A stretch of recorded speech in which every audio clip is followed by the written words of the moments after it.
Ifunda eziyishumi kweziyishumi nanye esifundazweni zibuthane kuzoqoka ubuholi obusha besifundazwe. Isifunda ekhincetshwayo ayibanga ingxenye yokhetho ngoba abakabakhethi abaholi abazoyimela.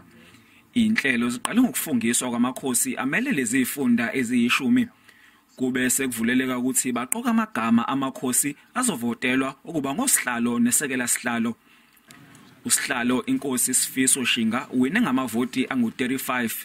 Uthi ubuholi bakhe buzobeka eqhulwini ukubandakanywa kwamakhosi uma uhulumeni ethatha inqumo. Izwi lethu alizwakali kahle.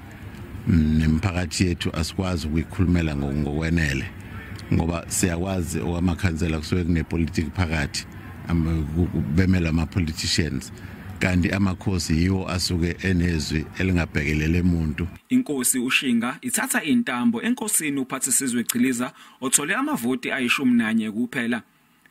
Amabhallots amane kwangama-50 amoshiwe. Siyafisa ukudlulisa amazwi okweseka kakhulu inkosi ehloniphekile inkosi yakwaShinga and siyalazi igalelo layo njengoba ibisiholela amakhosi abesihlalela kwi-national yona ebiyi-leader amakhosi abesihlalela kwi-national, so sinethemba elikhulu. Undunankulu wase-KZN uSihlezi wamukele umphumela waqhakambisa iqhaza elibanjwa amakhosi ekuthuthukiseni isifundazwe. Silindele emakhosini futhi ukuthi azobamba iqhaza ekuvikeleni ubukhosi nasekuvikeleni amasiko ethu. Singathola abantu benza izinto ezimbi egameni lamasiko.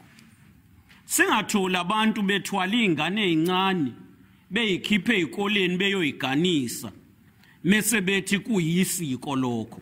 Kube ngakazi kwaba yisiko kwaZulu. Indlu ibe isiqoka amalungu angu-8 esigungu esiphakeme nabathathu abazomela isifundazwe emkhandlweni kazwelonke wamakhosi. Bongane Gema, Iindaba ze SABC eThekwini.